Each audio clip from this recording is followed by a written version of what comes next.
ano. Aqui nós mais uma vez com vocês para falar da coleção Descomplica Saberes da editora Saviesa. Sou a professora Joanete Xavier, professora de língua portuguesa. E hoje estou falando com vocês, professores do 9º ano, falando do volume 3, agora do último capítulo, capítulo 8. Bem, as habilidades que foram utilizadas para a elaboração desse capítulo foram as mesmas habilidades que foram utilizadas para a elaboração dos capítulos 5, 6 e 7. Então, portanto, você já as conhece muito bem. Nós vamos falar dos descritores, esses que aparecem aí ao lado de cada item na sua coleção. Olha só, da habilidade do 3º ao 5º ano, a LP 04, e o descritor que está alinhado a ela é inferir uma informação implícita em um texto. Já a do 7º ano, LP 09, a habilidade é essa e o descritor alinhado a ela é estabelecer relações lógicas discursivas presentes no texto marcadas por conjunções e advérbios.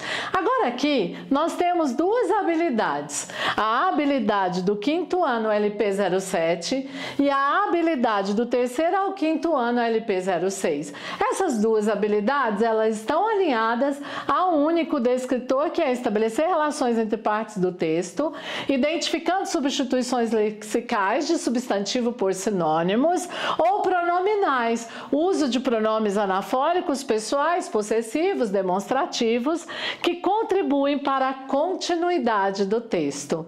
E o que nos diz a BNCC sobre língua portuguesa? É prioridade desenvolver a proficiência leitora. E nesse sentido é que nós vamos aqui apresentar a vocês uma sugestão. Esse texto ele serviu como suporte para a elaboração das atividades 7, 8 e 9, e o texto é: Brasília, a capital que precisou de 150 anos para sair do papel. Quem escreveu esse texto foi o Ricardo Westin. Em 1960, no feriado de Tiradentes, Juscelino Kubitschek cumpriu a sua ambiciosa promessa eleitoral e deu ao Brasil uma nova capital. O plano do presidente, no entanto, não era exatamente novo e original.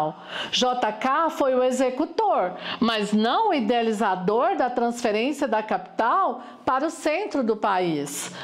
Documentos históricos guardados no arquivo do Senado mostram que, no decorrer dos 150 anos anteriores à inauguração de Brasília, sucessivos imperadores e presidentes tiveram nas mãos projetos bastante semelhantes ao de Juscelino Kubitschek de trocar o Rio de Janeiro por uma cidade planejada, nova em folha, no coração do remoto Planalto Central.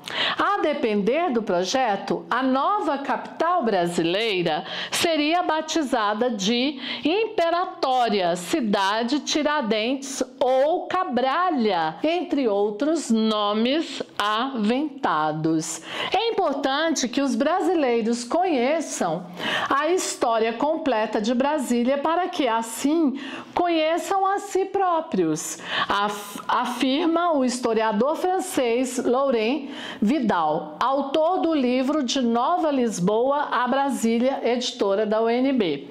A ideia de uma nova capital no Planalto Central apareceu de tempos em tempos, sempre em momentos de crise e ruptura, como forma de reaglutinar o país dividido. Foi assim após a independência, após a proclamação da República, após a Revolução de 1930, após a ditadura do Estado Novo. A nova capital sempre trouxe essa ideia de progresso, de modernidade, o que mexe forte com o imaginário das pessoas. Mas, na avaliação dos governantes, bastava formular o projeto. Não era preciso ir até o fim. Por 150 anos, o importante foi apenas superar as crises. Na corrida para suceder a Café Filho no Palácio do Catete, Juscelino Kubitschek apresentou a construção de Brasília como a sua promessa de campanha mais fantástica. Empossado em 1956, ele de fato se empenhou e conseguiu tornar a nova capital realidade. O traçado do plano piloto foi escolhido a partir de um concurso público vencido pelo arquiteto e urbanista Lúcio Costa. Essa fonte desse texto é da agência do Senado. Esse texto, então, como eu disse, ele serviu de suporte para a elaboração dos itens 7, 8 e 9. Nesses itens, explorou-se os descritores estabelecer relações entre partes do texto, identificando substituições lexicais de substantivos por sinônimos ou pronominais, uso de pronomes anafóricos, pessoais possessivos demonstrativos, que contribui para a continuidade do texto. Estabelecer relações lógico-discursivas presentes no texto, marcadas por conjunções e advérbios, e ainda inferir uma informação implícita em um texto. Bem, qual é a sugestão a partir desse texto? Um texto informativo muito bacana, é importante que a gente conheça as histórias, né, que estão à nossa volta. Bora lá? Olha só, a primeira atividade que eu vou propor para vocês, considerando as etapas, é a leitura e a análise do texto. Grupos de 4 ou 5 estudantes. Dividir a turma em grupos e entregar uma cópia do texto.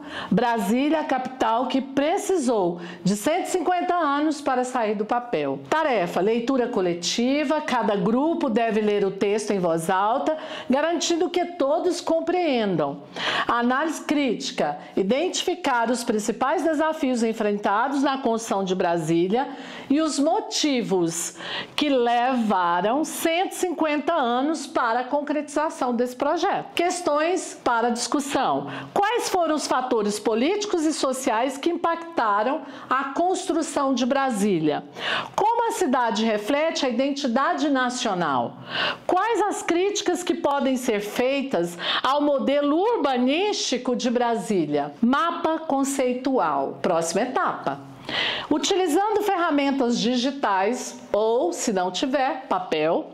Após a discussão, cada grupo deve criar um mapa conceitual que represente as principais ideias e informações do texto.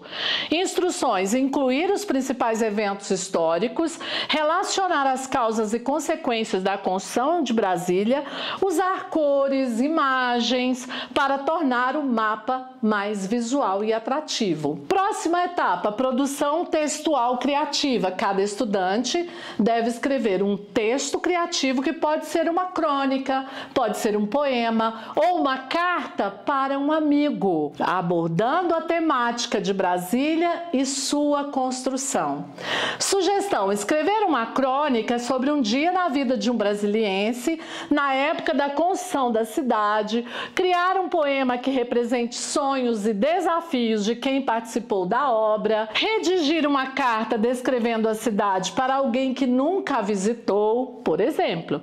Apresentação oral visual. Cada grupo deve apresentar o seu mapa conceitual para a turma, explicando as ideias principais e a importância de Brasília para o Brasil. E por fim, os critérios de apresentação precisam seguir, sim, esses critérios. Essa atividade aqui entra na apresentação também. Clareza e organização das ideias, criatividade e apresentação visual, participação de todos os membros do grupo. Essa é a minha sugestão para o nosso último capítulo do volume 3. Eu fico por aqui e até o nosso próximo volume. Obrigada!